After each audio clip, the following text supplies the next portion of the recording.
construction de son image est une manière de se sublimer et de s'affirmer. Plus qu'un assemblage de matières, de coupes ou de couleurs, le vêtement est une manière de s'exprimer et d'envoyer un message à la société.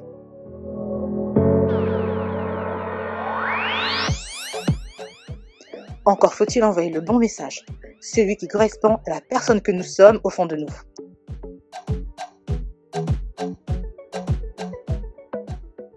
Avec ce e-book, vous pourrez commencer ce voyage pour enfin devenir cette personne que vous aspirez être.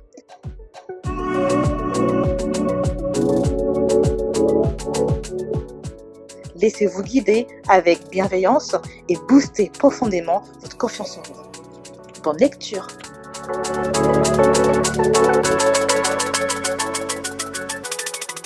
Bonjour à tous, bonjour à toutes, bienvenue sur votre émission du dimanche 15h30 de Focus, l'émission qui met à l'honneur les femmes inspirantes comme à chaque fois.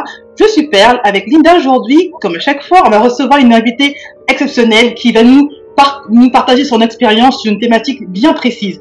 Alors, asseyez-vous, prenez un petit café, un petit thé, un jus frais, peu importe, posez-vous avec un petit bloc-notes parce que je pense qu'à chaque fois comme on va le faire, on va vous donner des tips, on va vous donner des conseils, on va pouvoir vous inspirer et vous motiver. Alors, le thème aujourd'hui, il est très très sérieux, mais ne vous inquiétez pas, on va réussir à vous détendre également, qui est décomplexer la femme entrepreneur face à l'argent, sans tabou ni complexe. Rien que ça, mesdames et messieurs qui nous écoutez. Linda, je te laisse présenter notre invitée. Vous la verrez en replay qui est juste magnifique et je suis sûre qu'elle pourra vous aider également sur cette thématique-là. Linda, à toi. Bonjour mesdames, merci Perle et merci Ouray d'être avec nous. C'est un grand plaisir, un grand honneur de te recevoir. Alors comme d'habitude, je ne vais pas déroger à la règle. Moi je vais parler de ce que je ressens quand j'entends Ouray et quand les petites échanges qu'on a déjà eues elle et moi et comment vous la présenter. Alors Ouray, c'est une as, un as de la vente, indépendamment de son diplôme. Elle a une forte expertise de vente depuis une douzaine d'années, si je ne dis pas de bêtises. Et aujourd'hui, elle est là un peu pour vous montrer comment faire de la vente un jeu, un réel jeu. Et pour cause, elle en a fait un jeu, qui a fait ses preuves, qui continue à faire ses preuves.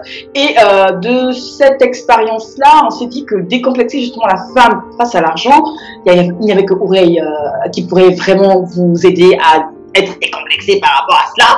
Donc j'espère que vous aurez un merveilleux moment dans notre compagnie. Donc Ouray, je te laisse te présenter tel que tu souhaiterais que les femmes qui nous écoutent aujourd'hui sur The Focus Radio 15h30 te connaissent. Super, merci. Merci Perle, merci Linda. Ravie d'être parmi vous honnêtement aujourd'hui dans cette émission The Focus et merci beaucoup pour l'invitation. Donc comme tu l'as dit Linda, je m'appelle Ouray, aujourd'hui j'ai 30 ans, je suis originaire de la Mauritanie et du Sénégal. Je vis en France dans la région parisienne, je suis mariée, je suis également maman d'une petite princesse. Donc, si vous entendez des fois un peu du bruit, c'est ok, c'est dimanche, on est à la maison. Et dans la vie de tous les jours, ce que je fais tout simplement, c'est que je suis coach et formatrice en vente. C'est-à-dire que vraiment, j'accompagne les entrepreneurs, principalement qui proposent de l'accompagnement, à vraiment, comme tu disais Linda, se décomplexifier par rapport au fait de vendre pour qu'ils puissent justement booster leur chiffre d'affaires. Et également, une chose intéressante que j'adore amener en tout cas mes clients à faire, c'est vraiment se débarrasser de leur peur de vendre, ce qui leur permet tout simplement de pouvoir gagner plus d'argent et d'être plus décomplexifié par rapport justement à cette thématique de l'argent. J'aime bien dire une chose, c'est qu'on ne peut pas entreprendre si on ne sait pas vendre. Et pour avoir de l'argent, il faut forcément vendre quelque chose, tout simplement. Tout est dit, tout est dit. Parce que je suis contente parce que j'aime toujours dire que j'ai pas de tabou. Surtout à parler d'argent, j'ai pas de tabou. Et c'est vrai que je rencontre encore des personnes qui sont pas que c'est un tabou pour elles, mais qui sont toujours très à l'aise. Ça fait comme si, ça donne l'impression à la femme un peu vénale, qui parle tout le temps argent, qui parle tout le temps matériel et compagnie, alors que, excusez-moi, on est dans un monde où si on n'a pas un petit pécule, on peut pas faire grand chose, comme manger, comme se déplacer, comme acheter du lait pour ta petite princesse. Donc c'est tout à fait normal de parler argent comme on parlerait d'aller s'acheter une bouteille d'eau ou de boire de l'eau. Donc par quoi on commence mesdames? Moi j'avais une question parce que du coup elle a bien expliqué dans la présentation qu'elle accompagne les femmes. Quelle est la peur qui revient le plus face à l'argent? Qu'est-ce que dans ton expérience qui revient le plus chez les personnes que tu as pu accompagner qui créer des blocages face à l'argent? Je pense que de par l'éducation, de par le conditionnement, les gens en fait pensent que avoir de l'argent inconsciemment en fait c'est mal, parce que souvent en fait on a entendu des histoires comme quoi les gens qui avaient beaucoup d'argent ils ont forcément fait des choses pas très nobles, ou alors qu'avoir beaucoup d'argent c'est compliqué parce que finalement on a encore plus de taxes, ou alors faut payer encore plus d'impôts, ou alors si on a beaucoup d'argent peut-être qu'on va être moins aimé des autres, on saura pas qui sont nos vrais amis. Vous voyez toutes ces croyances limitantes, tous ces stéréotypes, tous ces clichés qui au final nous bloquent même dans notre capacité au final à attirer plus d'abondance financière dans nos vies. Et ça honnêtement c'est vraiment un drame au final de la société, de nous faire croire qu'au final c'est mal de vouloir devenir riche. Ouais, non mais il y a tellement de sujets sous-jacents dans ce que tu viens de ta réponse et que je partage vraiment à 100% aussi, c'est que c'est déjà la perception de l'argent, devenir riche ou des riches déjà. Et j'aime toujours le répéter tous les jours dans le cadre professionnel ou non, c'est que la richesse pour moi elle est d'abord dans la tête. La richesse et la pauvreté, au risque de choquer du monde, je suis désolée, c'est d'abord dans la tête, c'est comment tu te perçois, c'est comment tu perçois ton travail, comment tu perçois ta valeur en guillemets face à l'argent ou la pauvreté. Et comme on est toujours dans une société qui dit que être riche c'est avoir des milliers et des cents en termes de, enfin, forcément financier, mais surtout en termes de maison, en termes de matériel, alors que ça va d'abord être dans la tête. Et ne se sentir comme illégitime d'avoir une certaine compétence et pour laquelle les gens vont nous payer. Donc d'où l'émission d'aujourd'hui. Quand on est déjà effectivement entrepreneur et qu'on a monté une entreprise dans une activité bien précise parce qu'on a une compétence dessus, moi ça me paraît tout à fait normal de se faire payer pour ça et à sa juste valeur. Donc Auré, comment tu fais du coup est-ce qu'il y a une espèce des premières étapes pour décomplexer justement les gens, enfin les entrepreneurs que tu accompagnes, à se dire mais n'aie pas peur d'aller te faire payer pour ce que tu vas proposer comme prestation ou comme produit. Est-ce que tu as un petit comme une espèce pas de rituel, mais est-ce que tu as une étape comme ça que tu leur permets de traverser pour pouvoir faire ce chemin-là? Yes. Comme tu l'as dit, Linda, en fait, ce qu'il faut savoir, c'est que la véritable richesse, effectivement, est à l'intérieur. La richesse, en fait, tout comme la pauvreté, c'est tout simplement un état d'esprit. La manière dont tu penses, si tu penses effectivement que c'est ok d'être pauvre, dans tes circonstances de vie, tu vas effectivement refléter une vie de pauvre. Et pareil, si tu penses qu'aujourd'hui, la richesse, elle est avant tout à l'intérieur, que tu vis dans un monde tout simplement d'abondance et que c'est ok, en fait, c'est ton état, c'est ton droit naturel d'être riche et abondant et prospère à tous les niveaux de ta vie, ça va également se matérialiser tout simplement dans tes circonstances de vie. Et la première chose, moi, que j'accompagne vraiment mes clients à faire, c'est vraiment dans un premier temps déjà de ce que j'appelle pulvériser leurs croyances limitantes par rapport à l'argent, par rapport à la vente, par rapport tout simplement à la réussite. Il faut tout simplement aller enlever tous les stéréotypes, les idées reçues, les préconditionnements, les perceptions négatives qu'on a eues de par notre éducation, de par la société, de par notre conditionnement, pour vraiment changer en fait son discours interne, changer sa manière de penser, changer sa manière de voir le monde. Parce que dès lors qu'on change justement sa perception, dès qu'on change son état d'esprit, son mindset, on voit tout simplement les choses autour de nous changer. Parce que tout commence tout simplement par ce qu'il y a là à l'intérieur de notre esprit. Et ça, bien évidemment, c'est pas des choses qu'on nous apprend à l'école. Il faut vraiment en prendre conscience. Le pouvoir, honnêtement, de notre, je dirais, subconscient, au-delà même de notre conscient, est juste merveilleux. Il faut vraiment aller creuser. Il faut vraiment aller faire ce travail en profondeur. Donc, la première étape, vraiment, c'est tout simplement d'identifier les croyances limitantes. C'est tout simplement les pensées qui nous bloquent au final, qui nous empêchent pleinement au final si tu veux, de profiter de cette vie. Qui pour moi est également un jeu.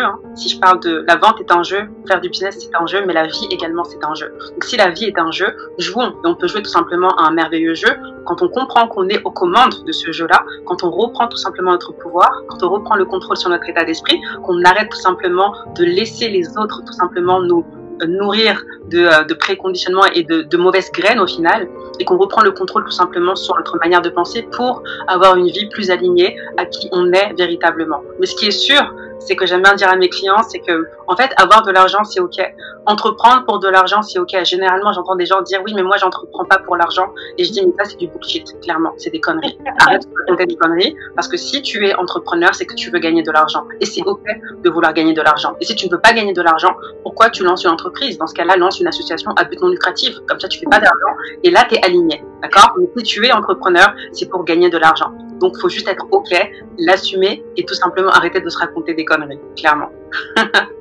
Ça va être du cas. Elle dit les choses cash, c'est clair. À lui dire qu'on ne fait pas l'entrepreneuriat juste, enfin, que pour l'argent, ça je peux comprendre, moi je suis la première à le dire, mais ça arrive forcément en deuxième ou troisième position, on est d'accord, hein. Enfin, on ne peut rien faire sans argent, ça, on n'apprend rien en disant ça, hein. Et c'est aussi ok, c'est pas grave, enfin, faut se calmer. Après, je connais très peu de personnes à qui on proposerait d'avoir 100 000 euros pour aller faire un truc qui te passionne. Tu vas dire, oh non, moi je veux pas parce que ce que je fais, c'est par passion. Ouais, mon œil. Les gens qui te disent, moi, mais l'argent, c'est pas important. Ok, l'argent, c'est pas important. Pourquoi, en fait, tu donnes 40 ans de ta vie pour aller travailler, pour nourrir ton frigo, enfin, pour remplir ton frigo? Si l'argent, c'est pas important, pourquoi tu restes pas chez toi, en fait? Donc, tu dis que l'argent, c'est pas important. Pourtant, c'est toi-même qui travailles pour avoir de l'argent à la fin du mois.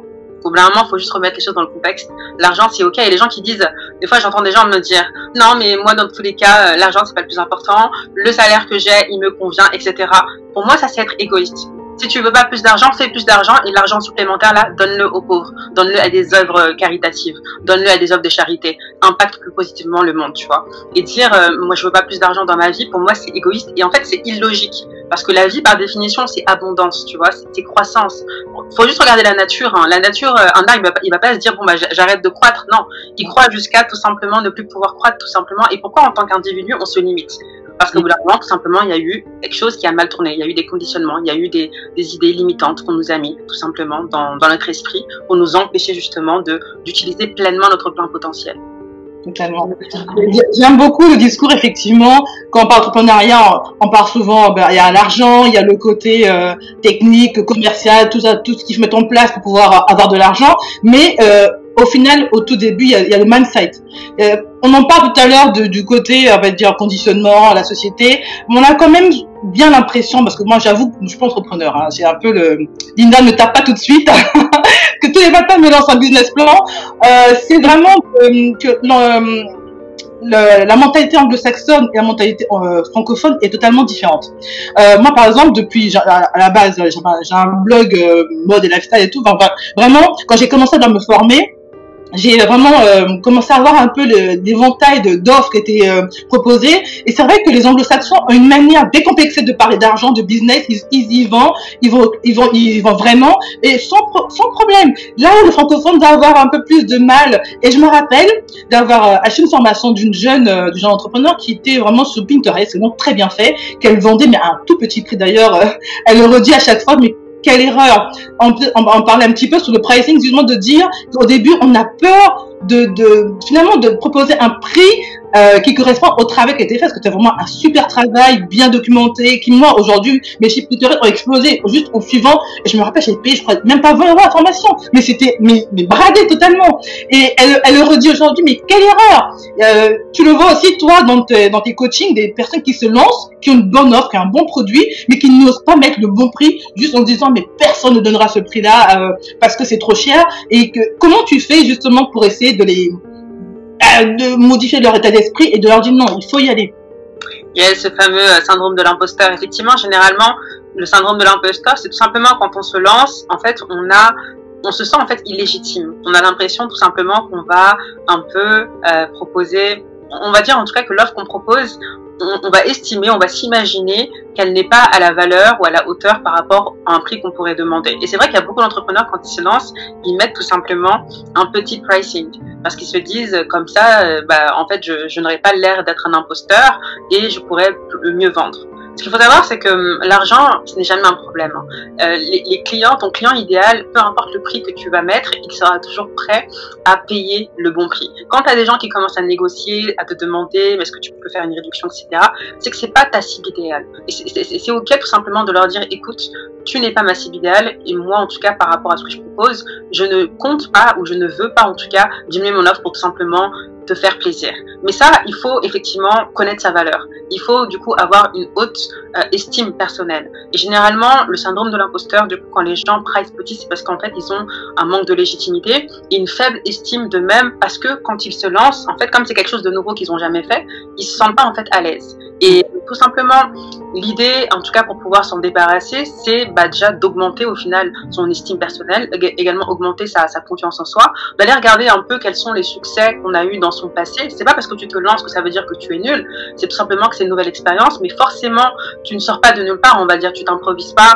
Je sais pas, moi, si tu te lances par exemple dans une formation, c'est qu'à un moment donné dans ton parcours professionnel, tu as développé des compétences spécifiques. Donc, au final, tu es quand même légitime, même si tu te lances dans l'entrepreneuriat et que tu es nouveau, c'est ok. Il faut tout simplement comprendre que c'est pas parce que tu es nouvelle ou tu es nouveau sur le marché que ça veut dire que tu n'es pas légitime, que ça veut dire que tu n'es pas bon, que ça veut dire que tu dois forcément faire tes preuves pour commencer à pricer haut. Non, il faut vraiment enlever ça et tout simplement aller chercher toutes les différentes réussites, les succès que tu as eu dans ton passé, les victoires que tu as eues, pour confirmer qu'au final, si tu proposes ça, c'est que tu es parfaitement légitime, tu es parfaitement, en tout cas, c'est tout à ton honneur, au contraire, de proposer ça. Et vraiment revenir, en tout cas, sur ça, parce qu'en fait, on a toujours le choix dans une situation de soit se raconter des histoires, au final, qui vont pas nous servir, qui vont nous desservir, ou alors justement de se raconter des histoires qui vont confirmer notre légitimité. Par exemple, moi, quand je me suis lancée dans le coaching, je pouvais me dire, oui, mais en fait, je suis pas légitime pour faire du coaching, parce que j'ai jamais fait de coaching, mais je me suis dit, sur quoi tu veux coacher les gens? Je me suis dit, je vais coacher les gens sur la vente. Pourquoi? Parce que ça fait plus de 12 ans que je vends. Est-ce que je suis légitime? Parfaitement. J'ai pas besoin d'attendre d'être coach pour me sentir légitime de pouvoir accompagner des gens et former les gens sur la vente, étant donné que c'est ce que je fais depuis 12 ans et que j'avais déjà même fait des formations, j'avais déjà formé des gens de manière officieuse, entre guillemets. Et donc, soit je me dis, mais comme j'ai jamais fait de coaching, je peux pas être légitime pour être coach, et donc du coup, je vais peut-être pricer les 30 € l'heure, 50 € l'heure, 80 € l'heure. Soit tout simplement, je me dis, en fait, non, je suis légitime, je suis compétente, et tout simplement, le premier contrat que j'ai signé, c'est un contrat à plus de 5 chiffres, en tant que coach, tout simplement. En plus, je rebondis sur tout ce que vous dites. La nuance aussi après à apporter. On parle de manière globale. Après, effectivement, en fonction des business, il y a chaque marché, chaque projet a sa spécificité. Donc, on ne va pas faire non plus une généralité que c'est certain pour tous les business. Mais à plus forte raison, j'ai envie de dire, quand on passe du temps avec son client, je mets ça en corrélation avec des projets, par exemple informatique, dans lequel je suis depuis plusieurs années. Moi, j'ai pas de problème à faire quand je passe du temps sur un service digital, par exemple, je le fais en guillemets une fois. Ça va me prendre peut-être 3 à 4 jours, mais après, je le mets automatique à la vente au plus grand nombre. Donc, ça me dérange pas, moi, de faire un prix raisonnable, on guillemets, parce que je me dis, ce prix-là multiplié par 1 millier de personnes, c'est conséquent. Mais je ne reviens pas passer 3 heures ou 1 heure dessus. Mais quand on fait du coaching, quand on est en accompagnement d'une personne, c'est du temps, c'est de l'énergie que tu consacres à une personne et que tu ne peux pas faire autre chose. Donc, il est normal que cette personne-là te paie à la juste valeur du temps que tu impartis à son problème. Et donc, si à partir de tout, on n'arrive pas à comprendre ça, ce n'est pas la bonne cliente. Donc, oui, il faut avoir un retour client, machin, mais il faut que ça soit votre cœur de cible. Ça ne sert absolument à rien d'avoir un client pour une cliente pour dire que j'ai eu tel client si c'est pas votre cœur de cible, si vous bradez vos prix. Une petite anecdote, quand on est arrivé au Cameroun, moi, il y a quelques années, quand on est arrivé au Cameroun, on avait justement aussi subi, en guillemets, un peu le syndrome de l'imposteur. Parce qu'on n'est pas arrivé avec le côté où on est de la diaspora, on est intelligent en épo, on arrive, on est forcément meilleur que les autres. On a, en guillemets, fait comme les autres, c'est-à-dire qu'on a proposé des prestations gratuitement pour montrer notre expertise. À un moment, quand tu montes une entreprise, que tu as des frais, le gratuit n'a pas de valeur.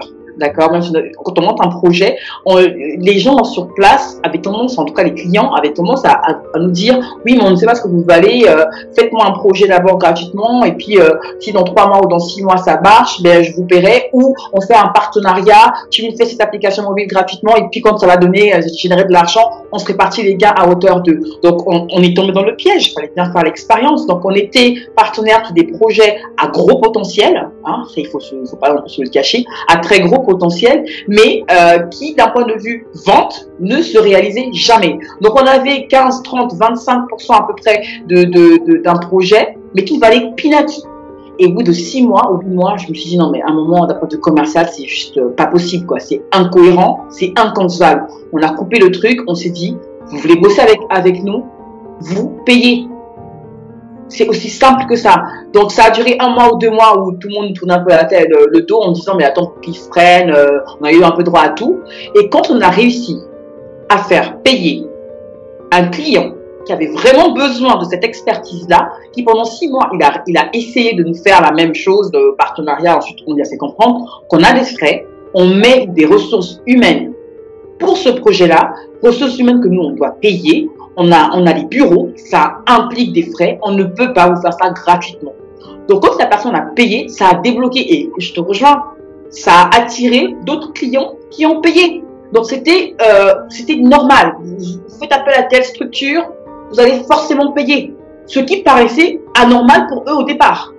Donc, c'est aussi une question de perception de nous-mêmes d'abord. Comme je te rejoins à 1000%, voilà pour la petite anecdote. Donc, pour ceux qui nous écoutez, vous lancez, n'hésitez pas à faire un prix, même on y met symbolique, mais le gratuit n'a pas de valeur. Je te rejoins, le gratuit n'a pas de valeur. Tout ce qui est gratuit, ça n'a pas de valeur. Il y a beaucoup de personnes qui partagent des choses en plus qui ont beaucoup de valeur. Hein. Mais comme c'est gratuit, et ben les gens ne le perçoivent pas. Donc faites-vous payer honnêtement à votre juste valeur. Et les personnes qui se sont payées encore à l'heure, là, arrêtez sérieusement. Généralement, j'aime bien dire arrête d'être payé à l'heure et commence à être payé à ta juste valeur.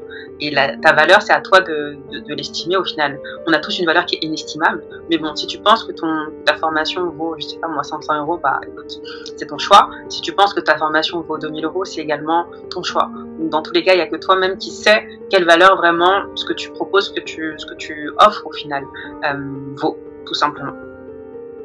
J'ai une question du coup qui me revient comme ça, sinon par mon père, je sais pas si tu voulais réagir aussi, mais comment tu fais, je sais pas si c'était déjà arrivé le cas, mais comment tu fais face à des clients peut-être qui te disent mais attends, ce que moi je fais comme prestation, il y en a qui le proposent gratuitement sur les réseaux sociaux, sur YouTube, ou je sais pas, ailleurs. Comment tu les aides à leur dire qu'au final, c'est pas parce que lui il fait gratuitement que toi tu dois se faire. Enfin, comment tu les aides à passer le cap de c'est pas grave, fais-le quand même payer. Enfin, je sais pas si ça t'est déjà arrivé du coup. Yes, il faut pour moi une chose qui est primordiale, il faut vraiment augmenter la valeur perçue. Si la valeur perçue elle est faible, effectivement, il y aura des personnes qui vont payer un petit prix ou alors qui vont pas payer du tout. Il faut vraiment augmenter la valeur perçue et surtout, j'aime bien dire une chose, c'est qu'il faut que la valeur perçue soit nettement supérieure, au moins 10 fois supérieure au prix d'achat. Quand ton client, en fait, il est sur le point d'acheter, il faut vraiment qu'il ait l'impression de faire une super bonne affaire. Faut qu'il ait l'impression de se dire, waouh, je paye, entre guillemets, que ça pour tout ça. Et c'est ça, en fait, qu'il faut arriver à faire. Et donc, du coup, si peut-être dans ton offre, tu as juste, je sais pas, un point qui fait que, c'est pas forcément sexy ou autre, faut que tu rajoutes de la valeur, faut vraiment que tu travailles sur la valeur perçue. En fait, plus la valeur perçue, elle est forte, elle est haute, plus tu peux pricer au final à n'importe quel prix, tu auras toujours des clients qui seront prêts en tout cas à payer. Mais si la valeur perçue, effectivement, elle est faible, or que toi, tu sais que tu peux proposer plus, au final, c'est dommage parce que, les gens vont pas acheter, ou alors ils vont dire, mais ça vaut, je sais pas, ça vaut peut-être 10 fois moins, or que toi, tu voudrais que ça vaut justement 10 fois plus. Donc, travailler vraiment sur la valeur perçue et se demander, en fait, comment je peux faire pour apporter encore plus de valeur à ce que je propose. Et toujours se demander ça et toujours se remettre en question. C'est pas parce que tu as sorti par exemple une formation ou un accompagnement il y a 1 an que ça veut dire qu'1 an plus tard, le truc il doit rester le même. Non, faut toujours être dans une perspective d'amélioration continue. Moi c'est ce que je fais en tout cas au quotidien. C'est ce que même quand j'étais salariée, je me suis toujours dit comment en fait je peux aller à la prochaine étape, comment je peux évoluer en fait. Ne jamais stagner parce qu'au final il n'y a pas de stagnation, il n'y a que de la régression. Hein. C'est soit tu avances, soit tu régresses. Et donc pareil avec ton offre, plus tu veux pricer, on va dire un prix en tout cas qui est haut, plus tu dois travailler sur la valeur perçue de ce que tu proposes. Donc vraiment se concentrer sur ça, se demander à chaque fois comment je peux encore plus apporter de la valeur à mon client, comment je peux encore plus aider mon client, comment je peux encore plus améliorer la vie de mes clients. Et à chaque fois en fait que tu vas te poser ces genres de questions, tu auras de nouvelles idées qui vont venir. Et tu ne pourras qu'être que dans une perspective d'amélioration continue. Et ça honnêtement, c'est super pour toi et également pour ton client. Parce qu'au final, quand tu es entrepreneur, tu es là pour servir ton client. Moi ce que j'aime bien dire, c'est que vendre, c'est rendre service aux autres, c'est servir les autres. Et quand tu comprends ça, au final, t'as pas de complexe à avoir parce que tu sais que tu es là pour améliorer la vie tout simplement de ton client, tu es là pour améliorer le marché, tu es là pour améliorer au final ton pays, ton continent, le monde tout simplement. J'avais envie de revenir un peu sur ce que vous parlez tout à l'heure par rapport au gratuit. J'avais juste un petit une petite ajustement à faire. Personnellement, moi je sais que j'aime bien savoir ce que j'achète. Et je sais que souvent, j'ai beaucoup consommé de e-books, de produits digitaux, même des masterclass et tout. Moi, j'ai pas de problème à mettre le prix, mais en général, j'ai besoin d'abord de connaître un petit peu l'entrepreneur qui est derrière. Et c'est vrai qu'en général, c'est genre par un blog, par un produit gratuit. Souvent un petit workbook où elle montre un peu il ou elle, elles sont des femmes, elle montre un peu son savoir-faire. Il y a une relation de confiance finalement qui s'installe avant de passer à la prochaine étape. Là, j'en parle souvent, cette entrepreneur que j'adore, hein, Safia de My Money Lifestyle. Bon, elle est forcément hyper connue au niveau, enfin dans le monde, on va dire hors digital, parce qu'elle est, enfin pour moi, elle est vraiment inspirante et elle est arrivée très régulièrement à donner des produits gratuits mais vraiment de qualité. Ce qui fait que moi, le moment passé à l'achat, je me pose pas la question de savoir si ce que je vais acheter sera bon, va répondre à mon problématique. Souvent, ils font des pages de vente de 10 km, je les lis même pas, je prends même pas le temps parce que je me dis ça sert à rien. Bon, il y en a qui ont besoin de lire pour être convaincus. Donc, je pense quand même que le gratuit peut t'emmener des bons clients, la bonne personne, ta cible finalement, qui est prête à payer des fois le prix fort, même des coachings, vraiment des montants assez importants, parce que justement tu as réussi à montrer ton expertise, à montrer qu'on peut te faire confiance, y aller les yeux fermés. Je sais pas si vous êtes un peu d'accord là-dessus. Linda, je sais qu'elle va un peu râler, mais non mais personnellement, mon expérience cliente, en tout cas, c'est vraiment de me dire, j'ai besoin moi à un moment donné de savoir où je mets les pieds. Alors, je vais nuancer, hein. Quand je dis que le gratuit au final n'a aucune valeur, je parle pas le fait d'éduquer son marché et de partager, hein. Je parle vraiment d'un point de vue prestation. Par exemple, tout à l'heure, Linda, quand elle disait que quand elle est partie au Cameroun, au final, c'est la prestation qui était gratuite. C'est ça dont je parle. Par exemple, moi, je vais pas m'amuser à aller coacher des gens gratuitement. D'accord? C'est vraiment la prestation en elle-même, mais bien évidemment, bien sûr que il faut donner pour recevoir, il faut partager, il faut tout simplement, comme je disais, éduquer son marché, il faut partager de la valeur. Si vous me suivez un peu sur les réseaux, vous allez voir que je partage beaucoup déjà de tips, de conseils, je mets en place des contenus, je fais des webinaires également. Là, ce que je fais tout simplement, oui, je partage, mais par contre, c'est les prestations. Les prestations, je ne donne pas de prestations entre guillemets gratuitement, parce que les prestations que je donne, ça a de la valeur, et je vais pas m'amuser tout simplement à le donner comme ça gratuitement, si ce n'est pas en tout cas dans un cadre précis. C'est juste ça. Mais bien évidemment qu'il n'y a aucun entrepreneur qui peut vendre juste en sortant comme ça de nulle part, sans rien donner sur le marché, sans communiquer sur les réseaux sociaux, sans partager un minima son expertise. Et pour nuancer aussi, parce que c'est vrai que ce sont des débats en interne comme là chez The Focus, mais nous on est très ouverts pour qu'on en parle, parce que c'est aussi ça, hein, on grandit en même temps que vous qui nous écoutez. En interne, si vous voulez, moi je considère qu'on a The Focus, c'est 6 plateformes. On a la radio, on a le magazine web, on a pas mal de choses. Et si je dis pas de bêtises, c'était sur des e-books, donner des e-books gratuitement, ou pour lesquels je t'ai opposé. Donc oui, je le dis haut et fort, c'est Linda qui s'oppose à la gratuité des e-books. Pourquoi? Parce que je pars du principe que on passe du temps à les écrire, à concevoir déjà la thématique qu'on va aborder, à faire la conception de tout ce que ça implique comme couverture, à le vendre, parce que toutes les plateformes de focus nous coûtent de l'argent. Et on le fait gratuitement parce que ça nous passionne, c'est ce qu'on veut faire. On veut offrir du contenu gratuit. Donc, j'estimais, je l'estime encore aujourd'hui, que nous avons suffisamment de contenu gratuit pour qu'on puisse encore, en guillemets, pour montrer la valeur. J'ai pas la prétention de dire qu'on écrit merveilleusement bien, mais j'ai pas la prétention. En même temps, je me dis que le temps qu'on passe à écrire noir sur blanc un e-book qui parle d'une thématique bien précise, et encore plus qu'on fait à un prix, en guillemets, symbolique, ne peut pas ensuite être gratuit. C'était juste ça, la petite parenthèse.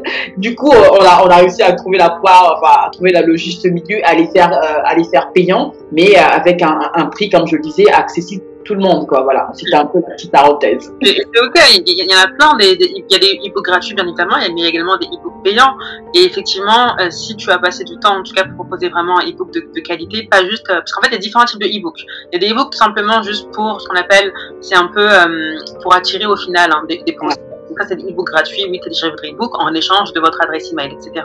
Mais si c'est vraiment un e-book qui partage de la valeur, c'est ok tout simplement de le proposer, même si c'est un prix symbolique. Quelqu'un qui va faire l'effort de payer au final, et je peux vous garantir qu'il va lire le e-book différemment que s'il l'avait téléchargé gratuitement. Parce que là, il aura fait l'effort monétairement d'investir quelque chose, même si c'est symbolique. C'est ça. Là, on en parle la deuxième demi-heure de notre heure. Et j'aimerais bien qu'on se fasse un petit focus justement sur le jeu de la vente que tu as mis en place. Comment ça se passe, comment, où se le procurer, les bénéfices que tes clients déjà, qui ont eu l'intelligence de l'acheter, de se le procurer en comme retour. Voilà, j'aimerais bien en savoir un peu plus. Bon, j'en ai déjà lu pas mal, mais bon, que les auditrices et auditeurs qui nous écoutent aussi le découvrent en même temps. Comment ça se présente du coup le jeu de la vente que tu as mis en place, Aurélie, s'il te plaît? Écoute, le jeu de la vente, c'est vraiment un programme d'accompagnement qui va allier formation en ligne et également coaching, soit en groupe, soit individuel, pour permettre tout simplement aux entrepreneurs vraiment de booster leur activité. Moi, ce qui m'intéresse, c'est vraiment que j'adore en fait l'idée d'entreprendre. Pour moi, entreprendre, c'est tout simplement une des superbes manières de pouvoir justement vivre la vie que l'on veut, être tout simplement l'auteur au final de sa vie et contrôler au final ses finances, tout simplement. Donc à travers une activité, pour moi, c'est également une superbe manière de rendre ce monde meilleur, parce que chaque entrepreneur aujourd'hui est une solution à une problématique qui est identifiée, et comme je disais, l'entrepreneur est vraiment là pour servir son client, pour servir tout simplement son marché, donc c'est super. Je me suis rendu compte que beaucoup d'entrepreneurs malheureusement se lancent comme ça et généralement viennent, pour la plupart en tout cas, d'une expérience plutôt salariale, donc déjà n'ont pas forcément le mindset, l'état d'esprit d'entrepreneur, et surtout ils n'ont pas forcément développé leurs compétences commerciales. Et aujourd'hui effectivement on peut travailler sur plusieurs points, mais on va dire pour moi le B à bas au final, une entreprise qui ne vend pas, ce n'est pas une entreprise. Pour te dire entrepreneur, pour te dire en tout cas détenir une entreprise, il faut que tu génères du chiffre d'affaires. La seule manière d'avoir du chiffre d'affaires, c'est de vendre quelque chose. Vraiment, si tu te dis entrepreneur mais que tu ne vends rien, ça fait maintenant 1 an, 2 ans, 3 ans, tout simplement tu vends entre guillemets des cacahuètes, en tout cas t'as pas beaucoup de revenus, ça ne fait pas de sens, tu vois. Dans ce cas-là, autant même retourner en tant que salarié, au moins tu as un chèque à la fin du mois et tu peux nourrir ta famille.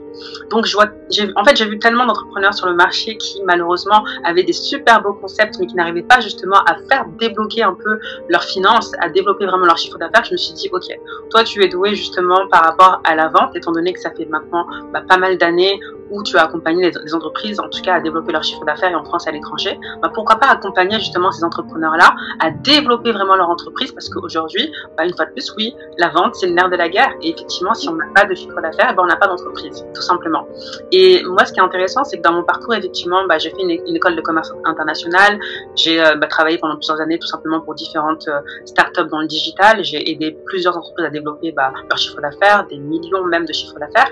Et au final, ce qui a fait la différence, au final, c'est même pas mes compétences techniques par rapport à la vente, c'est vraiment ce que j'appelle les soft skills. C'est vraiment l'état d'esprit. Généralement, les gens me demandent, mais Ouray, comment tu fais pour tout simplement arriver dans une entreprise au bout de quelques semaines, au bout de quelques mois, te hisser directement parmi les top performers? C'est tout simplement l'état d'esprit que j'ai réussi à développer de par justement tout ce travail que j'ai fait sur moi. Ce qu'il faut savoir, c'est que ça fait maintenant plus de 12 ans effectivement que je travaille également sur moi, c'est-à-dire que je fais du développement personnel. J'ai travaillé vraiment mon état d'esprit. Je me suis beaucoup effectivement inspirée de la mentalité, si tu veux, américaine, comme on voyait en tout cas anglo-saxonne, comme tu le disais tout à l'heure Linda, ce qui fait vraiment la différence en tout cas sur le marché francophone. Et c'est vrai que il y a quelques années en tout cas, quand la manière en tout cas dont j'ai abordé la vente effectivement était différente des commerciaux qui seront juste proches de leur script, vraiment très carrés, etc.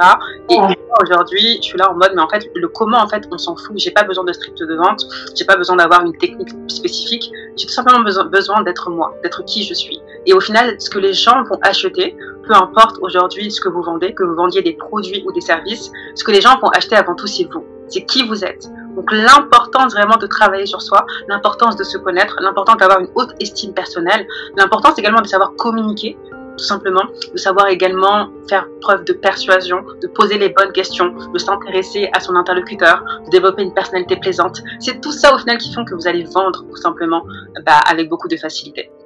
Et je me suis dit, ok, qu'est-ce qui a fait mon succès dans les différentes entreprises dans lesquelles j'ai travaillé?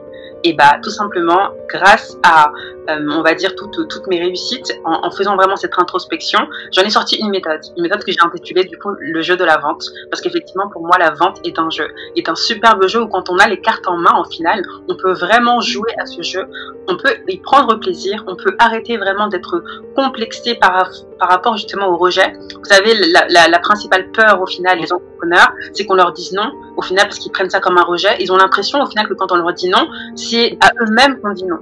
Ils ont l'impression en fait que c'est leur personne qui est rejetée.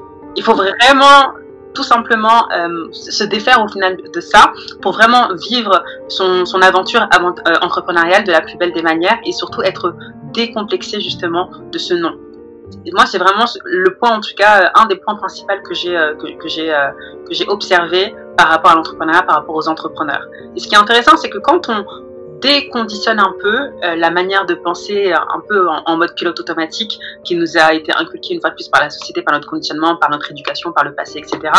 Et qu'on commence à considérer tout simplement l'entrepreneuriat, la vie différemment, et ben là, en final, on comprend vraiment que effectivement la vie est un jeu et qu'on peut vraiment jouer et qu'au final, il n'y a pas de limite au final. Tout est possible. On peut vraiment être, avoir et faire tout ce que l'on veut.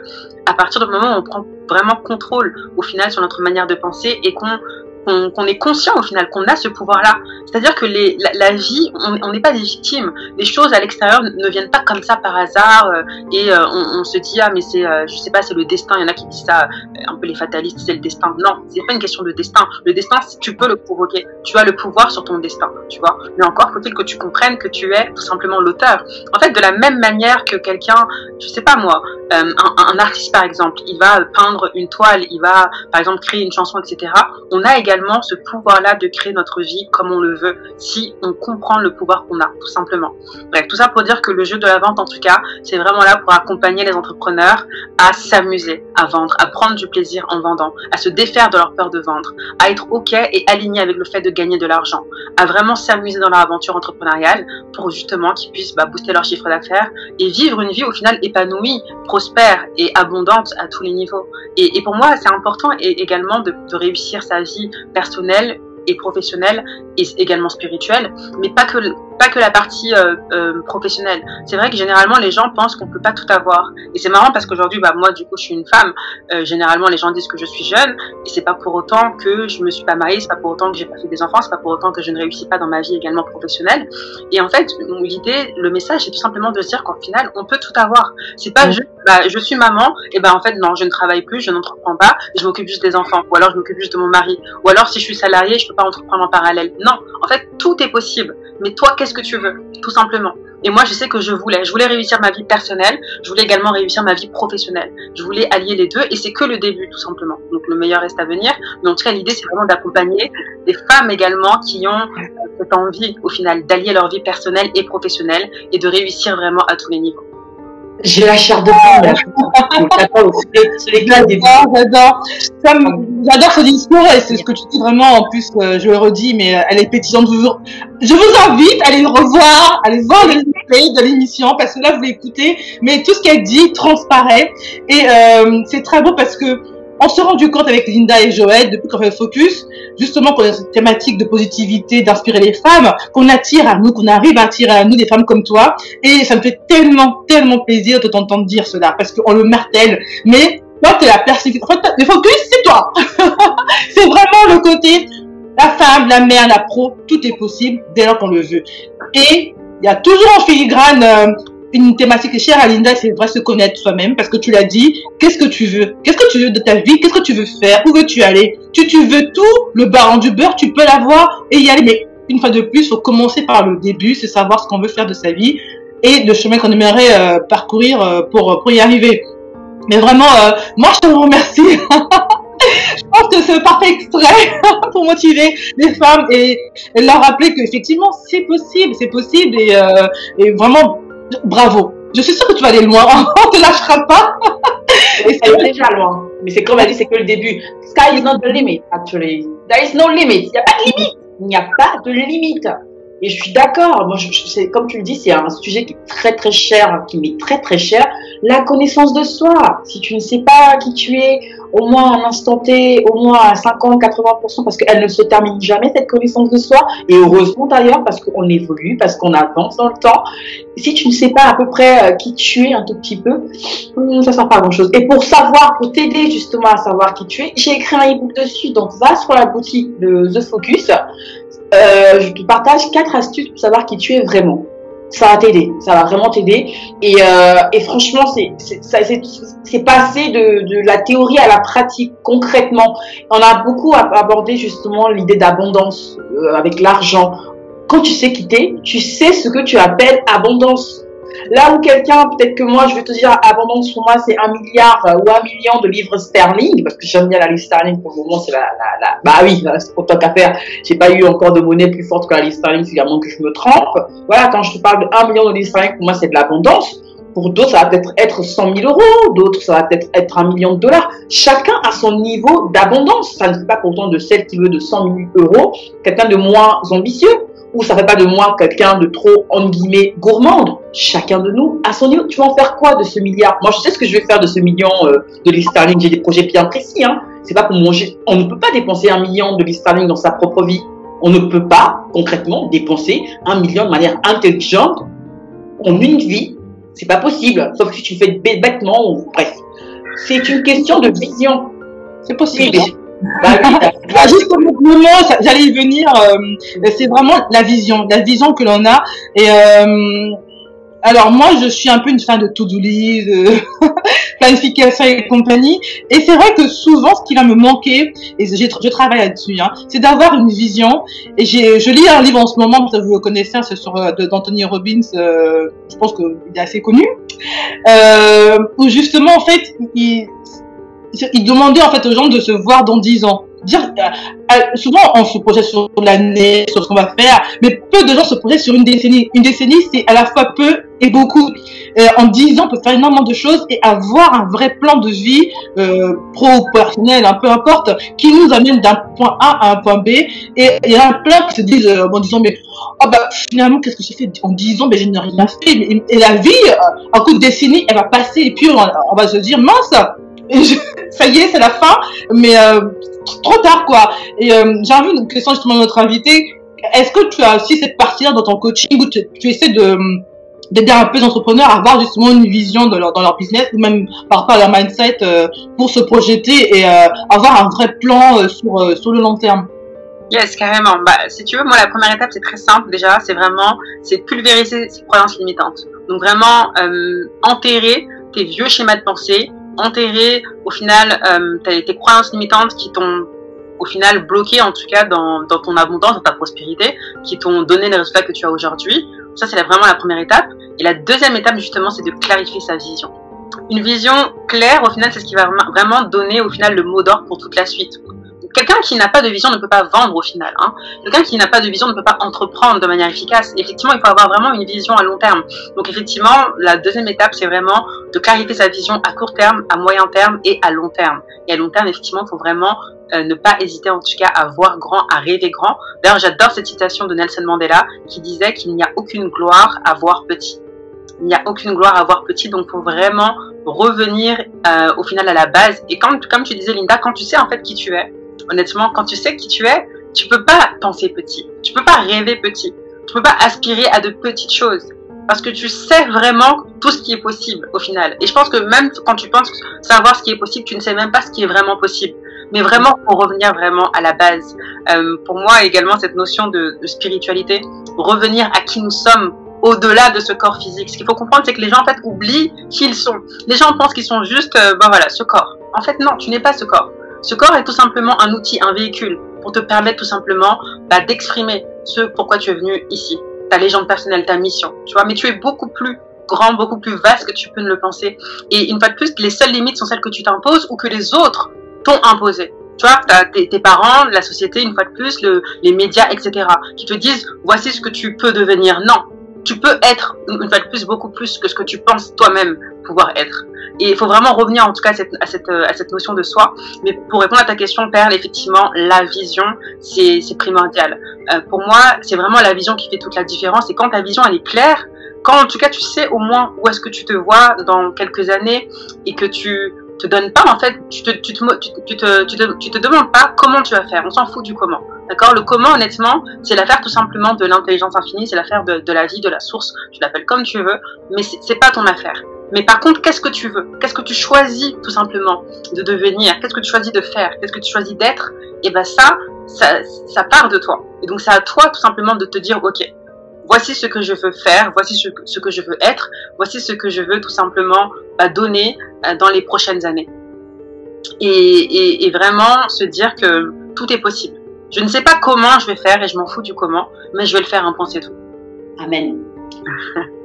Je sais pas quoi dire de plus. Amen. Parce qu'au fait, du coup, la notion même de sacrifice lié à l'entrepreneuriat, parce que c'est bon, on dit entrepreneuriat, et certains disent ça pour faire joli, ça implique, en guillemets, certainement dire ça sacrifice. Moi, j'appelle ça plutôt, on va dire, effort nécessaire, parce que mon sacrifice, ça va être vraiment le côté, j'ai pas envie d'y aller, je me sacrifie pour le faire. Non, vraiment, c'est un effort de plus, parce que moi, je prends plaisir. Parce que ma vision est claire. Je sais pas comment je vais faire pour y arriver, je sais juste que j'y arriverai. Et j'ai pas de stress de le faire, comment dire, on se met pas en tête de réussir demain. Il faut aussi être pragmatique, hein. Ça se saurait si quand tu entreprends aujourd'hui, que 2 jours après, ça y est, tu as atteint ton objectif, hein. Moi, je veux bien, si c'est la formule magique, je veux bien, mais c'est pas pour rien qu'on parle d'étapes, qu'on parle d'être prêt, donc qu'on parle de se dire quand tu vas atteindre les 5 000 euros par coaching, les 10 000 euros par coaching, que je ne sois pas déstabilisée par le fait qu'une personne ait vu en moi la possibilité de l'aider et elle est prête à payer 10 000 euros pour ça, qu'on ne se sente pas déstabilisé par ça, parce que c'est un process. Tu auras suffisamment travaillé, tu auras suffisamment pris sur toi, tu auras suffisamment fait d'efforts supplémentaires qui demandent justement d'atteindre ce niveau-là de 10 000 euros pour pouvoir débloquer quelque chose chez quelqu'un. Et ça me fait penser à il y a une histoire. Enfin, la phrase c'est en gros, c'est un ingénieur qui doit aider une entreprise qui a un problème au niveau d'un moteur de gros bon, je sais pas exactement l'idée en tête, mais quoi qu'il en soit, il y a eu une panoplie d'ingénieurs qui sont passés, une bonne quarantaine d'ingénieurs qui sont passés avant ce monsieur-là, qui avait une certaine expérience, bon, là j'en s'en fout, mais une certaine expérience, qui a regardé le truc et qui en 10 secondes, vraiment en 10-30 secondes, a réglé le problème qui était là depuis plus d'une bonne dizaine d'années, que 40 personnes n'ont pas réussi à régler. Et quand il a donné sa facture à l'entreprise qui avait ce problème-là, le mec a rechigné à lui payer la facture parce qu'il estimait que 10 000 euros c'était trop, qu'il fasse le détail de la facture. Il a dit, écoutez, ok, donc 9 998 euros, c'est pour mon expertise, et les 2 euros restants, c'est pour le fait d'avoir tapé, parce qu'il avait juste tapé d'un coup de marteau là où il fallait, et le truc s'est réengagé. C'est pour se dire, au fait, lui, il a cumulé suffisamment d'expérience, d'expertise, pour être capable de déceler en 10 secondes le problème que 40 ingénieurs n'ont pas pu faire en 10 ans. Donc, d'où le fait que je paye, il l'a fait sans stress. Donc, ça fait partie du processus de expertise, se connaître soi-même, étape facturée. Pour moi, c'est ça, en fait. Petite parenthèse de fermer. Allez-y, prendre. À contacter Ourey. On a mis toutes ces coordonnées sur le site de The Focus. Il y a un site internet aussi. Donc, n'hésitez pas à aller contacter Ourey. Pour vous qui nous écoutez, qui êtes entrepreneur et qui avez un peu du mal à avoir vos ventes se décoller pour X ou Y raison, contactez-la. Elle vous fera du bien. Et vous allez payer, en fait. Hein. C'est pas gratuit. Hein. Non, mais je dis ça comme ça, juste pour être bien sûr qu'on se comprend. Ah là là, je sais pas, du coup là, il nous reste une petite dizaine de minutes avant non, qu'est-ce que je raconte? Oui, à peu près, une quinzaine de minutes à peu près. Est-ce que vous avez d'autres points? Est-ce que, je sais pas, d'autres questions? Question pour Ourey. Est-ce qu'elle pourrait nous dire un peu le profil type, à peu près qui ressort des personnes qu'elle accompagne dans le coaching? Des femmes, des hommes, est-ce que c'est plutôt des personnes dans l'entrepreneuriat qui a un domaine précis, spécifique, qui ressort? Est-ce que la pandémie aussi a changé le profil de tes personnes que tu accompagnes? Je serais assez intéressée de savoir. Ok, super. Yes.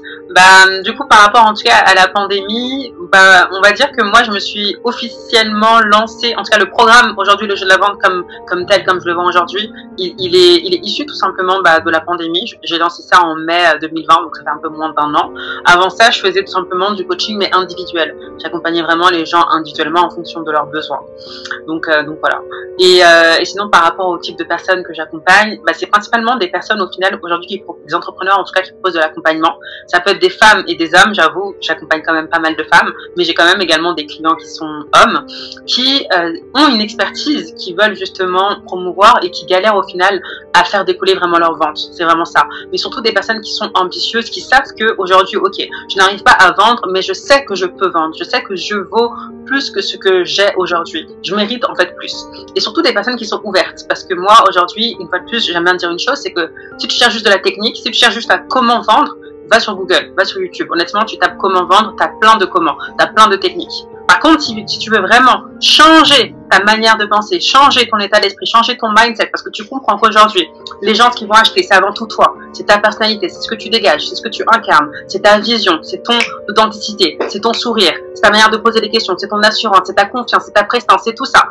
Dans ce cas-là, tu peux effectivement venir me voir parce qu'on va travailler sur tout ça. Donc, si tu es juste focus sur le comment, les techniques, etc., c'est pas du tout la personne, on va dire, à aller voir. Mais si tu veux vraiment changer, transformer qui tu es et laisser libérer vraiment ce potentiel qui est inexploité, dans ce cas-là, viens me voir. Extra. Extra.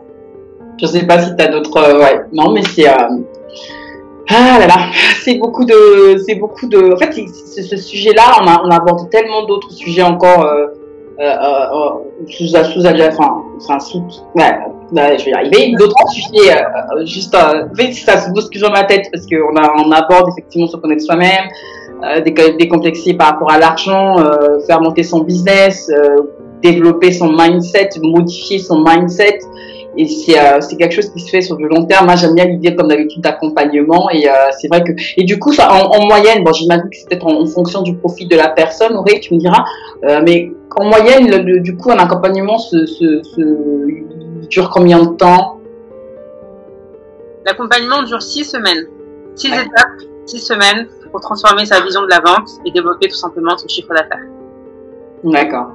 Donc, on n'est pas sur je t'accompagne pendant 1 an et au bout d'1 an, éventuellement, si Dieu le veut, tu vas réussir. Non, c'est rapide, c'est efficace. On veut du concret. D'accord. Non, mais c'est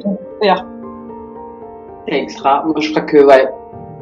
Ce serait, ouais. Non, c'est extra. Et là, c'est des entrepreneurs. Après, peut-être que, on ne sait jamais, hein. Peut-être que dans 3 ou dans quelques années, dans quelques temps, tu veux aussi t'orienter au niveau de structures, en guillemets, plus grandes parce que, on pense peut-être parfois à tort que les entrepreneurs ou les auto-entrepreneurs sont seuls à avoir des problèmes de vente. Moi, j'ai vu des structures plus grosses, des PME avec une centaine de salariés. Dans les centaines de salariés, tu as peut-être une bonne, enfin, tu as 3/4 qui sont des consultants et puis tu as 1 tiers ou 2 tiers qui sont des commerciaux où pour autant le chiffre d'affaires ne décolle pas comme il devrait décoller parce que du coup, les produits, les services sont tellement bons, ils peuvent aussi être clairement demandeurs de tes prestations.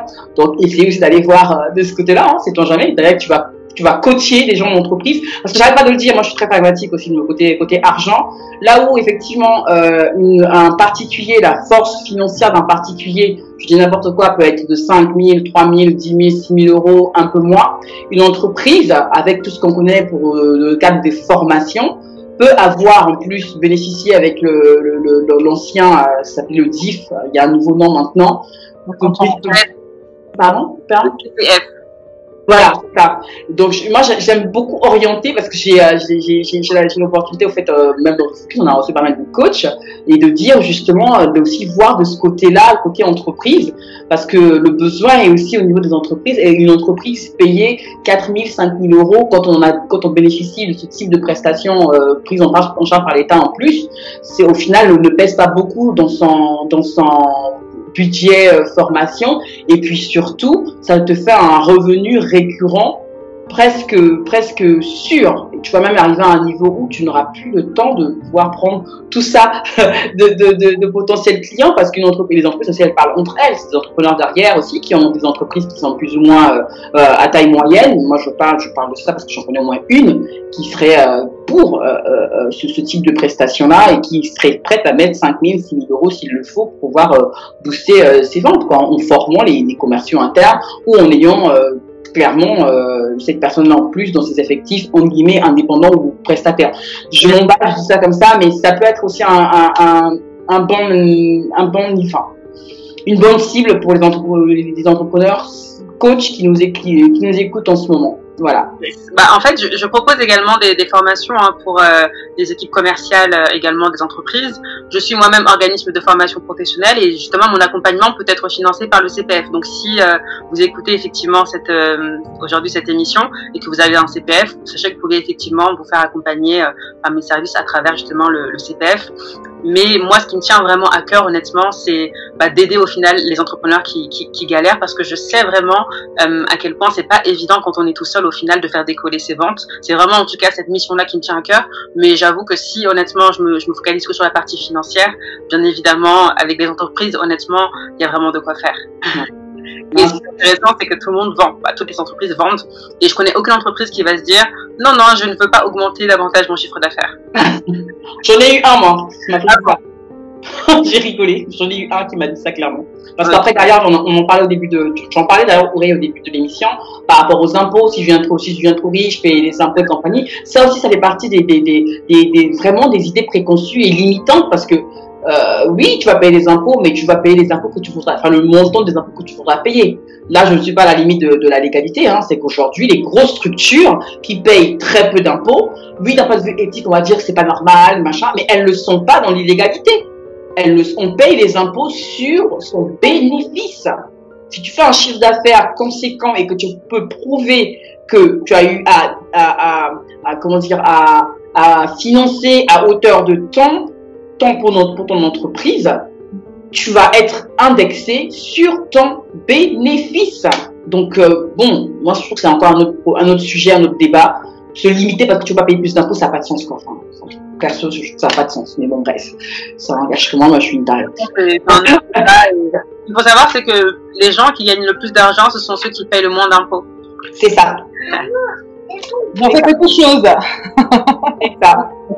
Parce que derrière, il y a tellement des mécanismes qui te permettent de payer moins d'impôts. Et là, on parle des GAFA, par exemple, où on dit en Europe, les GAFA, c'est pas normal, ils payent pas machin.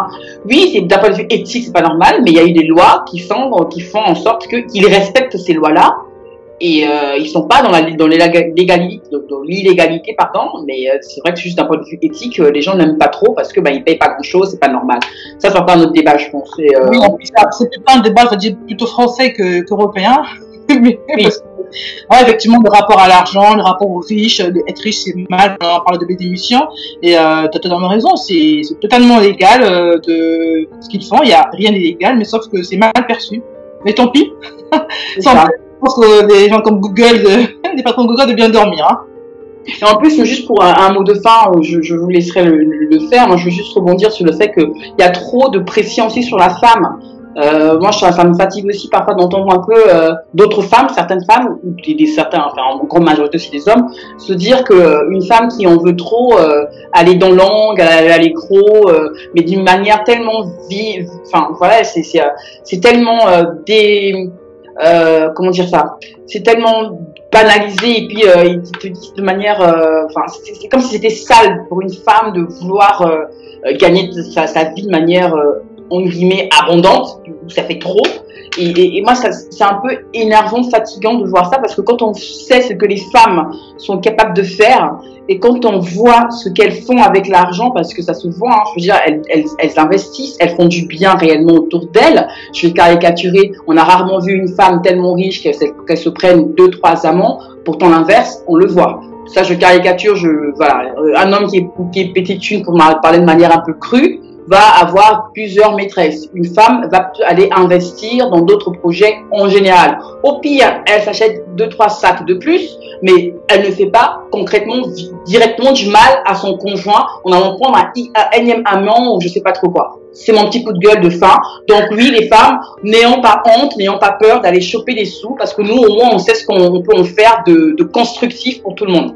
T'as oublié les gamins illégitimes. Voilà, aussi, alors là, si on entend ça, on n'aura pas fini. On se joue. Donc, je vous laisse le mot de la fin, les filles. On est arrivé au terme de l'émission. Pour notre invité. Mais avant de terminer, j'aimerais remercier à nouveau d'avoir accepté l'invitation et d'avoir partagé sa vision et d'avoir impulsé, je suis sûre, elle aura semé une graine dans les petites... je pense, des personnes qui sont peut-être ont du mal à jeter à l'eau où ils sont et essayer de se repositionner et pourquoi pas aller la voir, la contacter pour enfin booster vos ventes et arriver à avoir votre vision. Donc je laisse Ourey nous donner le mot de la fin pour notre émission d'aujourd'hui. Yes, bah merci beaucoup honnêtement, Perle et Linda, j'ai passé un excellent moment avec vous. Honnêtement, 1 heure, c'est passé trop vite, j'ai l'impression que ça fait 15 minutes qu'on parle et ça fait déjà 1 heure, donc merci honnêtement, c'était un superbe échange. Et puis, pour le mot, la fin, c'est très simple, hein. Aujourd'hui, en tout cas, vous devez vraiment, pour les auditeurs qui nous écoutent en tout cas, je dirais clarifier votre vision et honnêtement, ouvrez-vous à de nouveaux champs de possibilités. Pour moi, la vie, elle est trop courte au final pour vivre une vie que l'on ne veut pas, que l'on n'aime pas, et pour faire des choses qu'on ne veut pas faire. D'accord? Si aujourd'hui, je sais pas moi, tu m'écoutes et que tu as un business et que tu vois que c'est compliqué, fais-toi accompagner, honnêtement, tu vas gagner du temps, tout simplement. C'est Warren Buffett qui disait que tout le monde devrait avoir un coach. En fait, on ne voit pas tout seul quels sont les angles morts. Des fois, c'est des choses toutes simples, hein, mais nous, on est la tête dans le guidon et honnêtement, on ne voit pas ce qui nous bloque au final. Et c'est dommage au final de perdre du temps parce que des fois, ça fait peut-être 2 ans que tu es là, que tu galères tout seul, or qu'avec un accompagnement, peut-être même en 1 heure de coaching, tu vas débloquer une situation que ça fait peut-être des mois ou des années dans laquelle tu galères, tout simplement. Donc vraiment, osez en tout cas vous faire accompagner, osez également briller et surtout libérer votre lumière. J'aime bien dire une chose, c'est qu'aujourd'hui, on peut tous briller et on doit tous briller. Pas pour éblouir les autres, hein, mais tout simplement pour les éclairer. D'accord? C'est notre mission. D'ailleurs, je finirai avec cette citation de Nelson Mandela qui disait que notre mission sur cette terre est vraiment de libérer notre lumière afin de devenir une source de lumière pour les autres. Donc, autorisez-vous à briller, rêvez grand et tout est possible une fois de plus. Merci en tout cas pour cet accueil. Sur ces belles paroles, je vous remercie mesdames. J'ai passé également un excellent moment et j'espère que vous qui nous écoutez sur The Focus Radio à 15h30 tous les dimanches avez également pu prendre plaisir à nous écouter. On va rendre l'antenne et prenez soin de vous sur The Focus, l'univers de la femme, de la mère et de la pro. On rend l'antenne. Bon dimanche à vous et au revoir. Merci. Au revoir. Ciao.